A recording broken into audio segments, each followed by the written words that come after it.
The Samoan werewolf is back, and he brought hell with him. Jacob Fatu just returned to SmackDown with vengeance on his mind, and Drew McIntyre and Cody Rhodes are feeling the fury. The destruction was unreal. Bodies were left broken. This return is already legendary. I'm your host at Suplex Rumble, and we're breaking down every devastating second. Suplex Rumble family, Friday Night SmackDown just witnessed one of the most impactful returns in recent WWE memory. Jacob Fatu, the 330-pound Samoan werewolf, the man who combines devastating power with shocking agility, the enforcer with a mean streak a mile wide, has been absent from WWE programming. And let me tell you, his absence was felt. The SmackDown landscape was missing that unpredictable element of danger that only Fatu brings. But tonight, Jacob Fatu reminded the entire WWE universe exactly why he's one of the most feared competitors in professional wrestling. And he didn't come back to shake hands and make friends, he came back to destroy. His targets? Two of the biggest names in WWE. Drew McIntyre, the Scottish Warrior, a former world champion, one of the most physically imposing superstars on the roster. And Cody Rhodes, the American Nightmare, the man who finished his story, a top-tier main eventer who represents the very best of WWE. Both men felt the wrath of the returning Samoan werewolf, and the carnage was biblical. Let's break down exactly what happened and what it all means. Let me paint the picture of how this all unfolded, because the details matter. SmackDown was in full swing. The WWE Universe was being treated to high-quality action, and Drew McIntyre and Cody Rhodes were both involved in the show, whether it was in-ring competition, backstage segments, or promos building their respective storylines. And then it happened. The atmosphere shifted. You could feel something was about to go down. And suddenly, Jacob Fatu's presence. The Samoan werewolf didn't waste a single second. No elaborate entrance, no prolonged stare down, no microphone time, just pure, unadulterated violence. That's what makes Fatu so dangerous. He's a man of action, not words. First target, Drew McIntyre. The Scottish Warrior is no stranger to physical battles. This is a man who has gone to war with the best in the business. But even McIntyre wasn't prepared for the ferocity that Fatu brought. The attack was brutal. Fatu utilized his signature power-based offense, devastating strikes that echoed throughout the arena. We're talking about thunderous headbutts, crushing clotheslines, and that unstoppable momentum that makes the Samoan werewolf so terrifying. Drew tried to fight back, because that's what warriors do. McIntyre threw hands, delivered his own strikes, but Fatu was relentless. The intensity, the rage, the pent-up frustration from his time away, it all came pouring out in a torrent of violence. And then, as if attacking Drew McIntyre wasn't enough, Fatu set his sights on Cody Rhodes. The American Nightmare, one of the most beloved superstars in WWE, found himself in the crosshairs of the returning monster. Cody, to his credit, stood his ground. The American Nightmare has never been one to back down from a fight. But Jacob Fatu was on a mission, and nothing was going to stop him. The assault on Rhodes was equally devastating. Fatu showed no mercy, no hesitation. This was a statement being made in the most violent way possible. Now, the million-dollar question that everyone is asking, why Drew McIntyre and Cody Rhodes? Why did Jacob Fatu target these two specific superstars? Let's dig into the fascinating psychology behind this. There's history here, folks. During Fatu's previous run before his absence, there were tensions with Drew McIntyre. Whether it was competition for opportunities, physical confrontations, or simply two alpha males unable to coexist, the bad blood was brewing. Drew McIntyre represents everything that Jacob Fatu potentially resents. The Scottish Warrior has been given multiple World Championship opportunities. He's been positioned as a top guy, a locker room leader, someone WWE trusts in main event positions. From Fatu's perspective, maybe he feels that Drew has received opportunities that he deserved. Maybe Fatu looks at McIntyre and sees someone who has been handed what Fatu has had to fight for every single day. That resentment? It's a powerful motivator. This one is fascinating from a storytelling perspective. Cody Rhodes is the face of WWE right now. The American Nightmare is beloved, respected, and positioned at the absolute top of the company. Jacob Fatu attacking Cody could be about making the ultimate statement. If you want to announce your return and establish yourself as the most dangerous man in WWE, who better to target than the top guy? There's also the possibility of Fatu feeling overlooked while Cody gets all the spotlight. The American Nightmare story has dominated WWE programming, his journey, his triumphs, his struggles. Meanwhile, Fatu might feel like he's been grinding in the shadows, waiting for his moment. What's brilliant about targeting both men is that it positions Jacob Fatu as a threat to everyone. He's not just going after one person, he's declaring war on the entire top of the card. That's how you establish yourself as a main event player. Jacob Fatu's absence from WWE programming has been a topic of intense speculation among the WWE universe. So where has the Samoan werewolf been, and what led to his return now? WWE programming may have explained Fatu's absence in various ways: injury, suspension, personal matters, or simply being written off television. Each possibility adds different layers to the storyline. If it was an injury, then Fatu returning at full strength makes him even more dangerous. He's had time to heal, time to get even stronger, time to plan his revenge.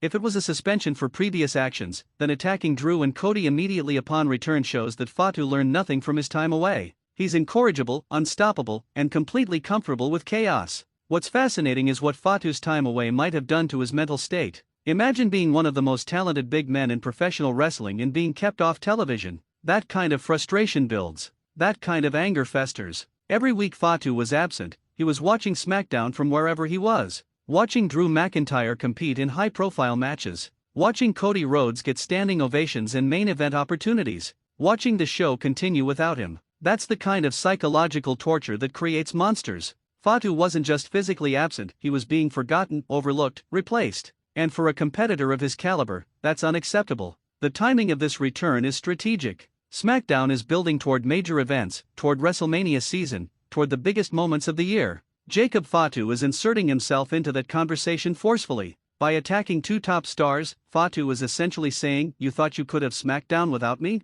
You thought you could build your storylines without considering the Samoan werewolf? Think again." The immediate aftermath of this attack has massive implications for WWE's SmackDown landscape. Let's break down what this means for everyone involved. This return accomplishes everything a return should accomplish. Fatu is immediately relevant, immediately dangerous, immediately inserted into main event conversations. That's textbook how to book a return. The question now is, what's next for the Samoan werewolf? Does he continue his path of destruction? Does he target even more superstars? Does he demand championship opportunities as compensation for his time away? Fatu has positioned himself as someone who can't be ignored. WWE management will have to address this situation. Whether it's through matches, storylines, or authority figure confrontations, Fatu has forced WWE's hand. The Scottish Warrior is not someone who takes attacks lightly. Drew McIntyre is a fighter, a warrior, someone who has battled through adversity his entire career. This attack will fuel an intense desire for retribution. We could be looking at an absolute war between McIntyre and Fatu. Two physically dominant, hard-hitting superstars going to battle?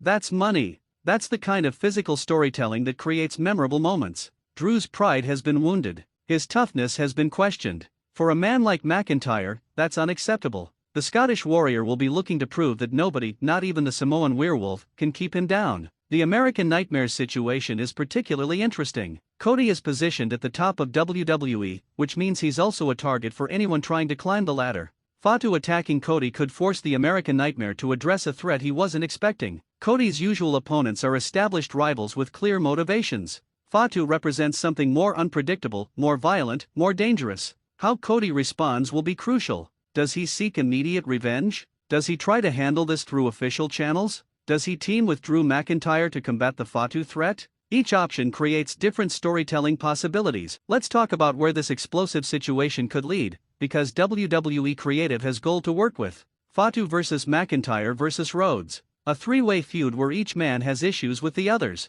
This creates complex storytelling where alliances shift, where anyone can attack anyone, where the chaos is constant. Jacob Fatu goes on a rampage through the SmackDown roster. He doesn't just target Drew and Cody, he takes out everyone. A destructive path where Fatu proves he's the most dangerous man in WWE. This builds toward an eventual showdown where one superstar finally manages to stop the unstoppable werewolf. That creates a star-making moment for whoever can finally defeat Fatu. What if Fatu aligns with others who share his resentment? What if this becomes a larger movement of superstars who feel overlooked by WWE management? Drew and Cody become representatives of the establishment, while Fatu leads the revolution. Deep dive into the personal reasons Fatu targeted these men specifically. Reveal backstories, past incidents, psychological motivations. Make this about more than just violence, make it about emotion, about history, about settling scores. Use this momentum to propel Fatu into championship contention. Have him declare that his attacks were about demanding respect and opportunities. Now WWE management has to give him a title shot to prevent further chaos. Here's my take on this incredible return, Suplex Rumble family.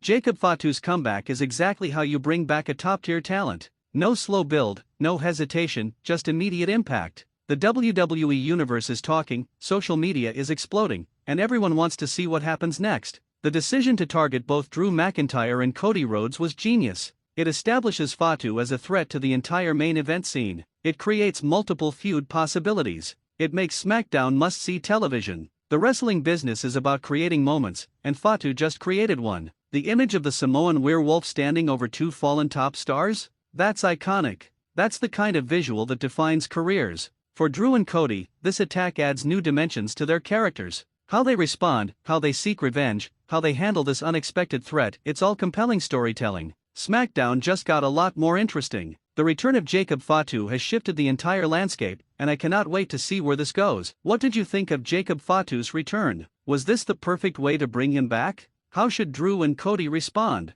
Drop your predictions in the comments. I want to hear all your theories. If you loved this breakdown, smash that like button. Subscribe to Suplex Rumble for more in-depth wrestling coverage, match analysis, and breaking news. Hit that notification bell so you never miss when we drop new content. Share this video with wrestling fans who need to know about this massive return. I'm your host, and remember, in WWE, when the werewolf returns, everyone is prey. Stay tuned to Suplex Rumble for continued coverage of this developing story. We'll see you in the next one.